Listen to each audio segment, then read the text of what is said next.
আমরা এই ধরনের কোনো তথ্য এখনো পাইনি। মামলাটি রুজু প্রক্রিয়াধীন রয়েছে, হয়তো আজকে রাতেই রুজু হবে। মামলাটি তদন্তকালে জানা যাবে অ্যাকচুয়ালি তাদের পিসিপির আরও কি। তবে ইন দ্য মিন টাইম আমাদের কাছে যেটা মনে হয়েছে তাতে আমরা তেমন কোনো তথ্য পাইনি পূর্বের, যে তারা অন্য কোনো হত্যাকাণ্ড বা একটা চক্র বা একটা প্রফেশনাল কিলার, এরকম আমাদের কাছে তথ্য এখনো পাইনি। তবে মামলাটি যেহেতু তদন্তের প্রক্রিয়ায় রয়েছে সেজন্য আমরা তদন্তকালে জানতে পারব। ধন্যবাদ। আমরা দুর্ভাগ্যক্রমে এই ব্যাটারি চালিত রিক্সাটাই তার জন্য কাজ হয়ে দাঁড়ায়। গত 16ই নভেম্বর রিক্সা চালাতে গিয়ে সে নিখোঁজ হয়। তার পরিবারের পক্ষ থেকে একটা নিখোঁজ ডায়েরি নিশ্চিতভাবেই জি ধন্যবাদ। নিশ্চিতভাবেই নিরাপত্তা বাড়ানো তো প্রয়োজন বটেই। যত বেশি নিরাপত্তা আপনি বাড়াবেন অত বেশি নিরাপত্তা নিশ্চিত হবে। তো আমাদের যে জনবল রয়েছে, আমাদের যে অন্যান্য সাপোর্ট রয়েছে, তার উপর বেসিস করে আমরা নিরাপত্তামূলক ব্যবস্থাগুলো গ্রহণ করে থাকি। এবং আমাদের এখানে আপনারা দেখে থাকবেন যে আপনি তুরাগ এলাকায় রাত 10টার পরে গেলে কোনো গাড়ি আপনার আনচেক ঢুকতে বা বের হতে পারবেন না। এবং তুরাগ আমি মনে হয় যে ডিএমপির মধ্যে সবচেয়ে লার্জেস্ট থানা এটা, এবং এখানে অনেকগুলো আউটলেট, তো সেগুলো আমরা নিয়ন্ত্রণ করে আমরা ইনশাল্লাহ আমরা অপরাধ নিয়ন্ত্রণে এনেছি। একটা সময় আমাদের শোনা যেত যে তুরাগে ঢাকা শহর থেকে বিভিন্ন রকম লোকজনকে মেরে বা ওখানে নিয়ে মেরে লাশ ফেলে রাখা হতো, এরকম অহরহ ঘটনা ঘটতেছিল। বাট আমরা এটা নিয়ন্ত্রণ করেছি। যদিও একটা ঘটনা ঘটেছে, যে কয়েকটি ঘটনা ঘটেছে এরকম, আমরা সাথে সাথে সবগুলো হত্যা অত্যন্ত স্বল্পতর সময়ের মধ্যে আমরা তার রহস্য উদ্ঘাটন করেছি, আসামিদের গ্রেপ্তার করেছি, আমরা আলামত জব্দ করেছি। বিকেলে রাজধানীর তুরাগ এলাকায় একটি অজ্ঞাতনামা গলা কাটা মৃতদেহের সন্ধান পাওয়া যায়। সেই সংবাদ পেয়ে পুলিশ ঘটনাস্থলে উপস্থিত হয় এবং একজনের মৃতদেহ উদ্ধার করে। পরে জানা যায় এই গলা কাটা মৃতদেহটি সেই কিশোর রিক্সা চালক শান্ত। এই ঘটনার প্রেক্ষিতে শান্তর লাশ উদ্ধার হওয়ার 30 ঘন্টার মধ্যে তুরাগ থানা পুলিশ এই ঘটনার সাথে জড়িত 4 জনকে গ্রেফতার করেছে। যে কারণে শান্তকে জীবন দিতে হলো, তার অতি প্রিয় অটোরিকশাটা তাদের কাছ থেকে উদ্ধার করেছে এবং যেসব ধারালো অস্ত্র, ছুরি এবং দড়ি ব্যবহার করে শান্তকে অপরাধীরা খুন করেছে সেই আলামত পুলিশ উদ্ধার করেছে। এই বিষয়ে বিস্তারিত তুলে ধরার জন্য আজকে আমাদের মাঝে উপস্থিত হয়েছেন জনাব মোহাম্মদ মহিদুল ইসলাম, পিপিএম, ডিসি উত্তরা। আজকে আমাদের মাঝে আরো আছেন এসি উত্তরা সাদ্দাম এবং ওসি তুরাগ থানা। আমি কথা না বাড়িয়ে আমি জনাব মোহাম্মদ মহিদুল ইসলাম, পিপিএম স্যারকে এই ঘটনার আদ্যোপান্ত আপনাদের সামনে তুলে পিকআপ ভাড়া করে এই অটোটা নিয়ে চলে যাওয়ার জন্য আপনার নেত্রকোনায় দুর্গাপুরে গিয়ে তারা এই অটোটা নয়নের কাছে বিক্রি করে। আগেই কথোপকথন হয়ে সেটা ঠিক হয়েছিল। 50,000 টাকা দিয়ে বিক্রি করে তারা অটোটি। বিক্রি করলে তারা 10,000 টাকা সে দিয়েছে, বাকি 40,000 টাকা সে দেয়নি তখন। তো 10,000 টাকা তার নিয়ে এসেছে। নিয়ে আসলে আমরা তার কাছ থেকে 10,000-এর মধ্যে 7,000 টাকা আমরা উদ্ধার করেছি আমরা। তো এরপরে আমরা এভাবে জিজ্ঞাসাবাদে আমরা হজরতকে গ্রেপ্তার করেছি, আমরা সামিদুল হককে গ্রেপ্তার করলাম। আমরা রানাকে জিজ্ঞেস করলাম, সেও স্বীকার করেছে। হজরতকে আমরা গ্রেপ্তার করেছি, সাথে সাথে কাফরুল থেকে 3 জনকে গ্রেপ্তার করেছি। আর ওদের দেওয়া বক্তব্য মতে আমরা রাতারাতি অপারেশন চালিয়ে আমরা দুর্গাপুরে টিম পাঠিয়ে অটো সহ আমরা নয়নকে গ্রেপ্তার করে এনেছি। তারা 3জন তারা বিজ্ঞ আদালতে স্বীকারোক্তিমূলক জবানবন্দি দেওয়ার প্রতিশ্রুতি দিয়েছেন এবং আমরা তাদেরকে স্বীকারোক্তিমূলক জবানবন্দি সিআরপিসি 164 ধারার আওতায় স্বীকারোক্তিমূলক জবানবন্দি রেকর্ডের জন্য আমরা বিজ্ঞ আদালতে প্রেরণ করেছি। এই আর আমাদের এই অত্যন্ত দ্রুততার সহিত আমরা এই কাজটা করেছি। প্রায় 24 ঘন্টার কিছু সময় আমাদের বেশি লেগেছে এবং আমরা সকল আমি সহ আমাদের এই চৌকস টিমটি আমাদের এসি এটাকে লিড করেছে ফিল্ড লেভেলে। আমি সেখানে প্রতিনিয়ত সেটা পুঙ্খানুপুঙ্খরূপে মনিটরিং করেছি, গাইডলাইন দিয়েছে আমাদের ওসি, আমাদের সাব ইন্সপেক্টররা, আরও আমাদের পুলিশ সদস্যরা কাজ করেছি এবং আমরা একটি ফুসরো তো দেই নাই, এক সময় গ্যাপ করিনি, কারণ আমাদের মনে হয়েছে যে একটা গ্যাপ করলে আমরা হয়তো আসামি গ্রেপ্তারে ব্যর্থ হব। সেজন্য দ্রুততম সময়ের মধ্যে আমরা এই মামলা এরকম একটা ক্লুলেস এবং চাঞ্চল্যকর মামলার আমরা রহস্য উদ্ঘাটন করতে পেরেছি। আমরা এই অটো উদ্ধার করতে পেরেছি। এই হত্যাকাণ্ডে জড়িত আমাদের এই ছুরি এবং আমাদের যে আমাদের রশিটা আমরা উদ্ধার করেছি। আমরা এই ঘটনায় ওই শান্তকে তাদের জন্য, তাদের দাফনের জন্য, শান্তর বাড়ি হচ্ছে ব্রাহ্মণবাড়িয়া জেলা, সেখানে নিয়ে যাওয়া হয়েছে। এজন্য আমাদের এই মামলা রুজুর কাজটি চলমান রয়েছে। আর এটি আমি মনে করি একটা চমৎকার একটা বিরাট সাফল্য বলে মনে করি, যে আমাদের যে ডেডিকেশন এবং আমাদের প্রফেশনালিজম, আমাদের দক্ষতার ফলে এটা খুব স্বল্প সময়ের মধ্যে এরকম একটি ক্লুলেস একটা চাঞ্চল্যকর মামলার রহস্য উদ্ঘাটন। ধন্যবাদ আপনাদের। ইলেকট্রনিক ও প্রিন্ট মিডিয়ার সম্মানিত সাংবাদিকবৃন্দ, আসসালামু আলাইকুম এবং শুভ অপরাহ্ন। স্বাগত জানাচ্ছি সকলকে আজকের প্রেস ব্রিফিংয়ে।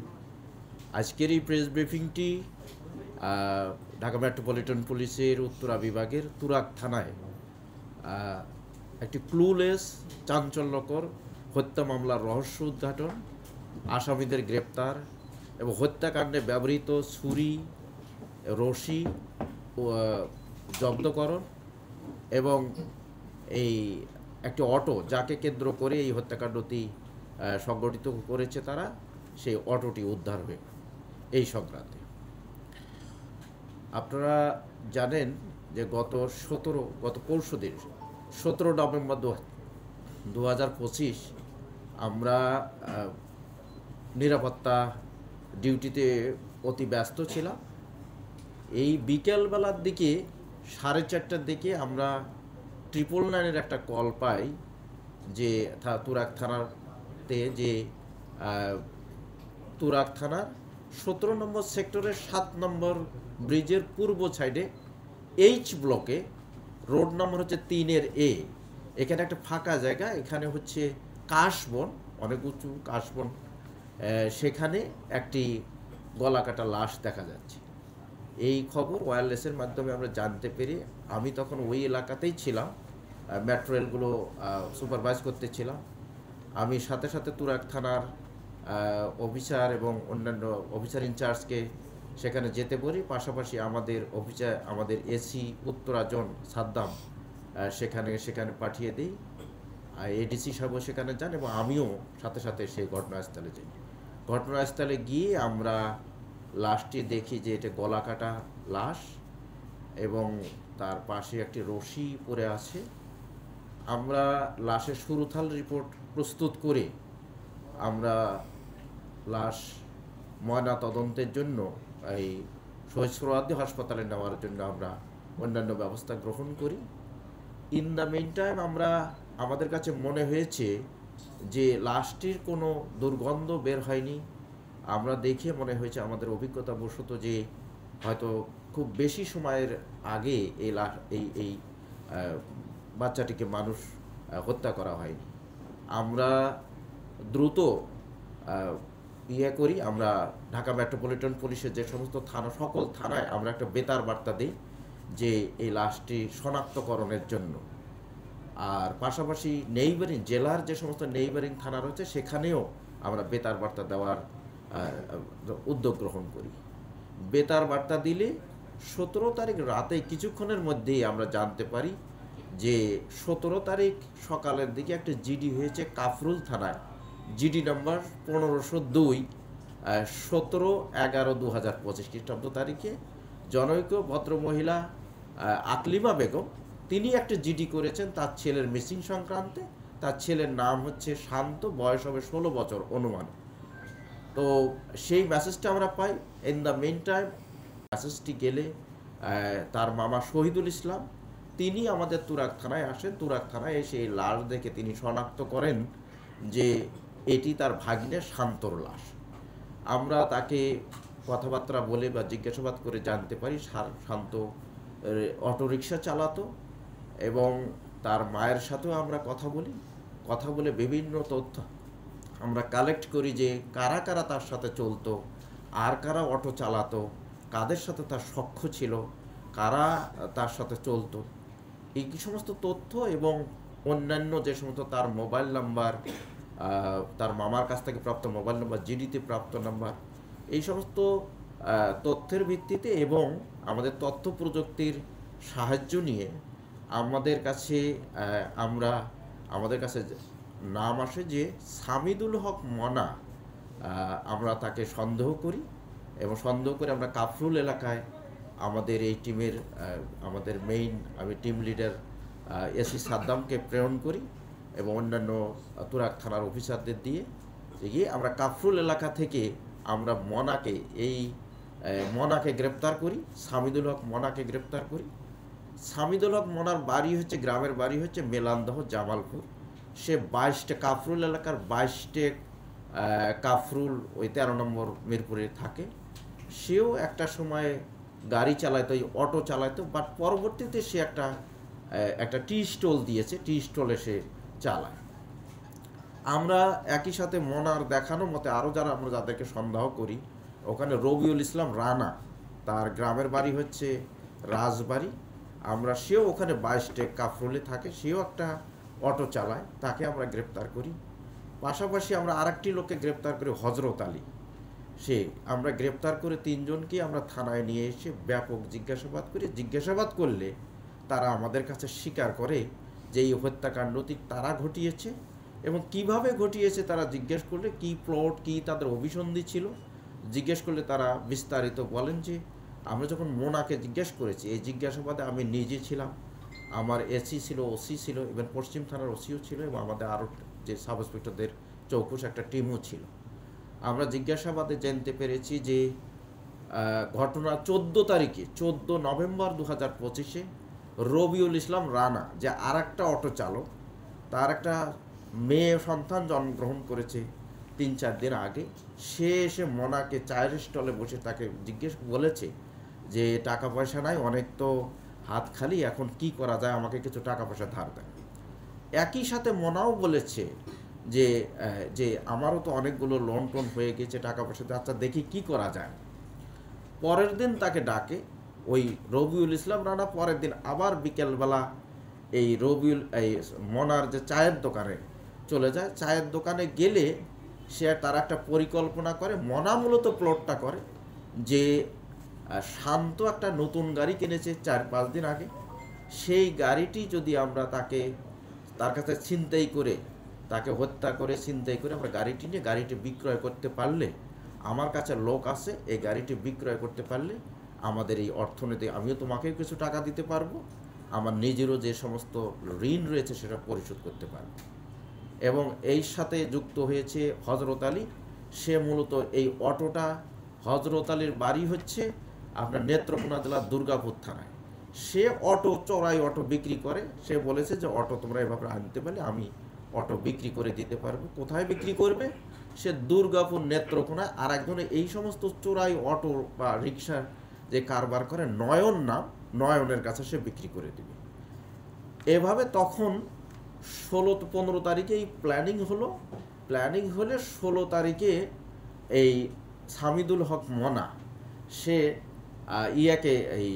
রবিউল ইসলাম রানাকে ডাকে যে তুমি আমার কাছে বিকেলবেলা আসবে, আর আসলে তাকে বলে যে আমি শান্তকে গাড়ি নিয়ে আসতে বলেছি, আমরা তুরাগের দিকে বেড়াইতে যাব। তো শান্ত ঠিক 6টার দিকে সন্ধে ওখানে এসেছে। 6টার দিকে তারা ওখানে হয়তো বাসার থেকে বের হয়েছে 4:30টার দিকে, আর ওখানে এসে সে 6টার দিকে আসলে ওখানে তারা বসে চা খেয়েছে, গল্প করে তারা তখন তুরাগের দিকে রওনা দেয়। তুরাগের দিকে রওনা দিলে অটোর পেছনে বসে আপনার রবিউল ইসলাম রানা, আর অটোর সাথে ওই ড্রাইভারের সিটের সাথে বসে আর সামিদুল হক মনা। গেলে তারা একেবারে চলে যায়, তারা তুরাগের 17 নম্বর সেক্টরে গিয়ে ওখানে 7 নম্বর ব্রিজের পূর্ব সাইডে ওখানে একটা গাছ রয়েছে, ওই এইচ ব্লক বলা হয় ওটাকে। তো ওখানে তারা বসে বেশ কিছুক্ষণ চা খেয়েছে, খেয়েছে, ঝালমুড়ি খেয়েছে। খেয়ে তারা যখন রাত 8টা সাড়ে 8টার দিকে যখন অন্ধকার হয়েছে, তখন তারা কাশবনের দিকে ছোটো ছোটো লেন রোড রয়েছে, সেখানে তারা গেলে যখন অটোটা থামাইতে বলেছে, তখন পেছন থেকে ওই যে রশি একটা ওরা তৈরি করেছে, লাইলনের রশি, ওটে দিয়ে পেছন থেকে ধরেছে। এই রানা পেছনে বসা ছিল, সে এইভাবে ধরে তাকে টান দিয়েছে এইভাবে। তখন সে যখন এই পেছনের দিকে হেলে গেছে, পাশে ছিল আপনার সামিদুল হক মানা, যে মেইন প্লটটা করেছে, সে একটা ছুরি ছিল, ওই ছুরি দিয়ে তাকে গলার মধ্যে পোজ দিয়ে, এবং সে মৃত্যু নিশ্চিত করেছে। অনেক ডিপ সে এটাতে ছুরি দিয়ে জবাই করে, এবং রক্ত ওখানে অটোটার মধ্যে প্রচুর রক্ত পড়েছে। তারপরে সে ওই শান্তকে ফেলে দিয়ে নিচে ওই অটো, তারা ওই শান্তর যে মোবাইলটাও তারা পানিতে ফেলে দিয়েছে। দেওয়ার পরে তারা অটোটা ওখানে পরিষ্কার ধুয়েছে, ওখানে পানির মধ্যে যে ক্যানেল আছে, পানির মধ্যে ধুয়ে ওয়াশ করে তারা নিয়ে গেলে কিছু দূর যাওয়ার পর রানাকে সামিদুল হক মনা বলেছে যে, রানা তুমি এখন চলে যাও, তোমার সাথে পরে কথা হবে। এই বলে সে হজরত আলীকে ডেকে তারা চলে যায় মিরপুর 14 ভাসান থেকে। মেসেজটি গেলে তার মামা শহীদুল ইসলাম, তিনি আমাদের তুরাগ থানায় আসেন। তুরাগ থানায় এসে এই লাশ দেখে তিনি শনাক্ত করেন যে এটি তার ভাগ্নের শান্তর লাশ। আমরা তাকে কথাবার্তা বলে বা জিজ্ঞাসাবাদ করে জানতে পারি শান্ত অটোরিকশা চালাতো, এবং তার মায়ের সাথেও আমরা কথা বলে বিভিন্ন তথ্য আমরা কালেক্ট করি যে কারা কারা তার সাথে চলতো, আর কারা অটো চালাতো, কাদের সাথে তার সখ্য ছিল, কারা তার সাথে চলতো, এই সমস্ত তথ্য এবং অন্যান্য যে সমস্ত তার মোবাইল নাম্বার, তার মামার কাছ থেকে প্রাপ্ত মোবাইল নাম্বার, জিডিতে প্রাপ্ত নাম্বার, এই সমস্ত তথ্যের ভিত্তিতে এবং আমাদের তথ্য প্রযুক্তির সাহায্য নিয়ে আমাদের কাছে নাম আসে যে সামিদুল হক মনা।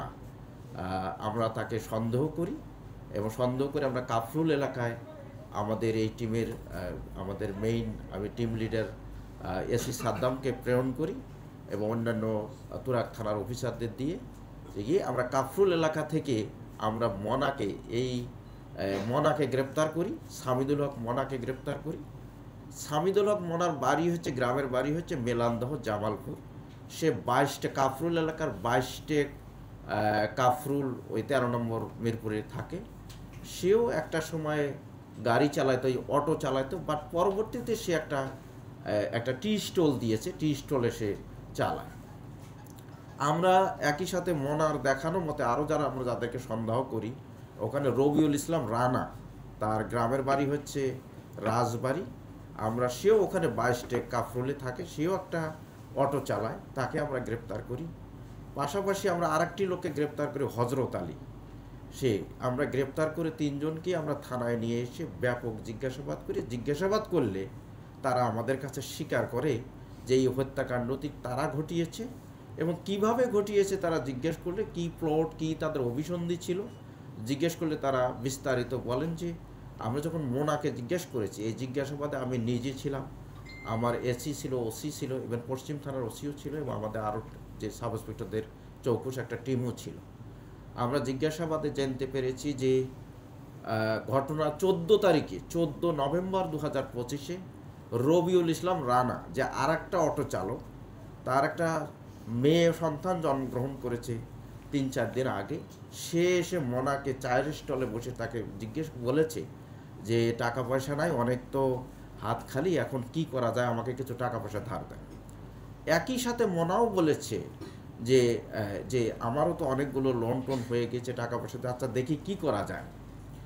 পরের দিন তাকে ডাকে ওই রবিউল ইসলাম রানা। পরের দিন আবার বিকেলবেলা এই মনার যে চায়ের দোকানে চলে যায়। চায়ের দোকানে গেলে সে তার একটা পরিকল্পনা করে। মনা মূলত প্লটটা করে যে শান্ত একটা নতুন গাড়ি কিনেছে 4-5 দিন আগে, সেই গাড়িটি যদি আমরা তাকে তার কাছে ছিনতাই করে, তাকে হত্যা করে ছিনতাই করে আমরা গাড়িটি নিয়ে গাড়িটি বিক্রয় করতে পারলে, আমার কাছে লোক আছে, এই গাড়িটি বিক্রয় করতে পারলে আমাদের এই অর্থনীতি, আমিও তোমাকেও কিছু টাকা দিতে পারবো, আমার নিজেরও যে সমস্ত ঋণ রয়েছে সেটা পরিশোধ করতে পারবো। এবং এই সাথে যুক্ত হয়েছে হজরত আলী। সে মূলত এই অটোটা, হজরত আলীর বাড়ি হচ্ছে আপনার নেত্রকোনা জেলার দুর্গাপুর থানায়। সে অটো, চড়াই অটো বিক্রি করে। সে বলেছে যে অটো তোমরা এভাবে আনতে পারলে আমি অটো বিক্রি করে দিতে পারবো। কোথায় বিক্রি করবে? সে দুর্গাপুর, নেত্রকোনা। আর একজনে এই সমস্ত চোরাই অটো বা রিক্সার যে কারবার করে, নয়ন নাম, নয়নের কাছে সে বিক্রি করে দিবে। এভাবে তখন 15 তারিখে এই প্ল্যানিং হলো। প্ল্যানিং হলে 16 তারিখে এই সামিদুল হক মনা সে ইয়াকে, এই রবিউল ইসলাম রানাকে ডাকে যে তুমি আমার কাছে বিকেলবেলা আসবে, আর আসলে তাকে বলে যে আমি শান্তকে গাড়ি নিয়ে আসতে বলেছি, আমরা তুরাগের দিকে বেড়াইতে যাব। তো শান্ত ঠিক 6টার দিকে, সন্ধে ওখানে এসেছে 6টার দিকে। তারা ওখানে হয়তো বাসার থেকে বের হয়েছে 4:30টার দিকে। আর ওখানে এসে সে 6টার দিকে আসলে ওখানে তারা বসে চা খেয়েছে, গল্প করেছে, করে তারা তখন তুরাগের দিকে রওনা দেয়। তুরাগের দিকে রওনা দিলে অটোর পেছনে বসে আপনার রবিউল ইসলাম রানা, আর অটোর সাথে ওই ড্রাইভারের সিটের সাথে বসে আর সামিদুল হক মনা। গেলে তারা একেবারে চলে যায়। তারা তুরাগের 17 নম্বর সেক্টরে গিয়ে ওখানে 7 নম্বর ব্রিজের পূর্ব সাইডে ওখানে একটা গাছ রয়েছে, ওই এইচ ব্লক বলা হয় ওটাকে। তো ওখানে তারা বসে বেশ কিছুক্ষণ চা খেয়েছে, খেয়েছে, ঝালমুড়ি খেয়েছে। খেয়ে তারা যখন রাত 8টা, 8:30টার দিকে যখন অন্ধকার হয়েছে, তখন তারা কাশবনের দিকে, ছোটো ছোটো লেন রোড রয়েছে, সেখানে তারা গেছে। গেলে যখন অটোটা থামাতে বলেছে, তখন পেছন থেকে ওই যে রশি একটা ওরা তৈরি করেছে, লাইলনের রশি, ওটে দিয়ে পেছন থেকে ধরেছে। এই রানা পেছনে বসা ছিল, সে এইভাবে ধরে তাকে টান দিয়েছে এইভাবে। তখন সে যখন এই পেছনের দিকে হেলে গেছে, পাশে ছিল আপনার সামিদুল হক মানা, যে মেইন প্লটটা করেছে। সে একটা ছুরি ছিল, ওই ছুরি দিয়ে তাকে গলার মধ্যে পোজ দিয়ে, এবং সে মৃত্যু নিশ্চিত করেছে। অনেক ডিপ সে এটাতে ছুরি দিয়ে জবাই করে, এবং রক্ত ওখানে অটোটার মধ্যে প্রচুর রক্ত পড়েছে। তারপরে সে ওই শান্তকে ফেলে দিয়ে নিচে ওই অটো, তারা ওই শান্তর যে মোবাইলটাও তারা পানিতে ফেলে দিয়েছে। দেওয়ার পরে তারা অটোটা ওখানে পরিষ্কার ধুয়েছে, ওখানে পানির মধ্যে যে ক্যানেল আছে, পানির মধ্যে ধুয়েছে, ধুয়ে ওয়াশ করে তারা নিয়ে গিয়েছে। নিয়ে গেলে কিছু দূর যাওয়ার পর রানাকে সামিদুল হক মনা বলেছে যে রানা তুমি এখন চলে যাও, তোমার সাথে পরে কথা হবে। এই বলে সে হজরত আলীকে ডেকে তারা চলে যায় মিরপুর 14 ভাসানটাকে